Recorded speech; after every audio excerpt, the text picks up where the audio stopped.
दूसरे ने किसी को नहीं पहचान पाया और ना हरिश्चंद्र अपने बालक रोहित को ही पहचान पाया। हरिश्चंद्र का क्या बात है? देवी तारा ने कहा, मरघटिया मेरे इस बालक को सर्प ने डस लिया, दफनाने के लिए है, मुझे अनुमति करो मैं बालक को दफनाए दूं। हरिश्चंद्र ने कहा, मुझे कर का टका दे दो और जाओ, देखो यहां पर कितनी चिताएं मरघटे में जल लगी हैं, एक से एक सुंदर चिता मरघटे में जल लगी है, और किसी भी चिता में इस बालक को तुम रख देना, ये बालक दफन जाएगा। तारा ने कहा, स्वामी मरघटिया मेरे पास कर का टका नहीं है, हम गरीब नहीं हैं, ये गरीब का पुत्र है, और जो भी धन था ये बालक ही था, आज सब वहां से ये बालक लूट करके यहां से चला गया, इसे मेरे पास धन नहीं है, दया की दृष्टि से हेर दो और इस बालक को दफनाने की अनुमति कर दो। हरिश्चंद्र का नहीं, जब तक कर नहीं दोगी तब तक मैं दफनाने की अनुमति नहीं कर सकता,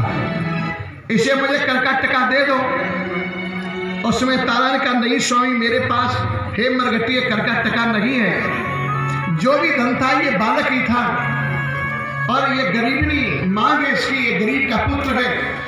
और आज सब हाथ से ये बालक लूट करके हमको यहाँ से चला गया और दुखियारी बना गया। इतना कहते कहते तारा मूर्छित होकर जमीन पर गिर, बालक की लाश तारा की छाती पर आ गई। इतने में हरिश्चंद्र के मन में उद्गार पैदा हुआ, हरिश्चंद्र आज तक जो भी अर्थियां जलने के लिए आई, हर अर्थी के साथ में 2, 4, 6, 10, 100, 500, 1000, 10,000 लोग आए, आज जैसी अर्थी कभी जलने के लिए नहीं आई कि जिसके साथ में अकेली मां ही हो। मालूम पड़ा है कि इसका पिता कहीं दूर चला गया होगा और वहां तक सूचना नहीं हो पाई, रात्रि बसेरा नहीं करना चाहे इसलिए मां निभा के आई है। तो चलो तुम कर ही तो लोगे तो कर को ले लेना, लेकिन हरिश्चंद्र ये वक्त सब पर हमेशा नहीं पड़ता है,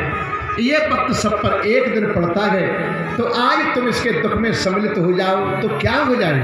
अरे कर ही तो लोगे तो ले लेना, लेकिन आज इसके दुख में तुम सम्मिलित हो जाओ। इतना सोच करके हरिश्चंद्र ने बांस तो वहीं लगा दिया और हरिश्चंद्र जाके सावधानी से उस बालक की लाश को उठाया, अपनी गोदी में ले लिया। अपनी गोदी में लेकर के हरिश्चंद्र बालक के चेहरे को ताकने लगे, अंगुलियों को देखने लगे। हरिश्चंद्र कहने लगे, आगा अभी तो ये कह रही थी हम गरीब नहीं है, ये गरीब का पुत्र है, ऐसा तो नहीं हो सकता, क्योंकि बालक के मस्तक का तेज दमदमा रहा है, बालक की अंगुलियों में चिन्ह बने हुए, शंख चक्र गदा पद्म धारण किए हुए गए, तो बालक के अंगुलियों के चिन्ह, मस्तक का तेज तो ये कह रहा है कि ये तो किसी सम्राट राजा का पुत्र है, ये तो किसी सम्राट राजा का पुत्र है। और वास्तव में सम्राट राजा का ही तो पुत्र था, और सम्राट राजा स्वयं अपने ही पुत्र को अपनी गोदी में रखे हुए बैठा है, लेकिन हरिश्चंद्र अपने पुत्र को पहचान नहीं पाए वहां पर सिर्फ इतना जाना है ये किसी सम्राट राजा का पुत्र है। पर विचार करने लगे कि जब ये सम्राट का पुत्र है तो ये भी किसी सम्राट राजा की पत्नी है, पर मैंने ये समझ लिया कि चलो ये सम्राट का पुत्र नहीं सही, ये गरीब का ही सही, लेकिन हरिश्चंद्र जब तक ये बालक इस मां की गोदी में रहा है तब तक ये मां सम्राट की पत्नी रही और ये सम्राट का पुत्र रहा गए। लेकिन अभी ये कह रही थी कि सब वहां से लूट करके ये बालक चला गया, तो वास्तव में हे हरिश्चंद्र आज इस बालक ने इस माता का साथ छोड़ा तो ये मां दुनिया में ऐसी लूटी गई है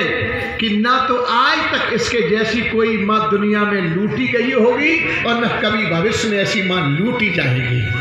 ऐसी ये लुट चुकी है, लेकिन फिर भी ये मां कितने कठोर हृदय की है कि ऐसे बालक के साथ छोड़ देने पर और अभी तक ये जीवित बनी हुई है। अगर कहीं यही बालक हरिश्चंद्र तेरा होता और कहीं तेरे साथ को छोड़ देता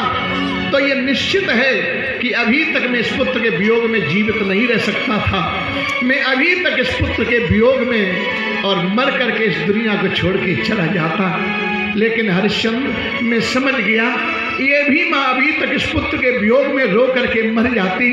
लेकिन अभी तक ये जीवित क्यों है? हरिश्चंद्र ने समझ गया ये माँ तभी तक जीवित है कि जब तक तुम दफनाने की अनुमति नहीं करते हो। हरिश्चंद्र जब तुम इसे दफनाने की अनुमति करोगे और ये माँ इस बालक को लेके चिता पर जाएगी तो इस बालक को चिता में रख के और ये माँ वहाँ से वापस लौट के जीवित नहीं जाएगी।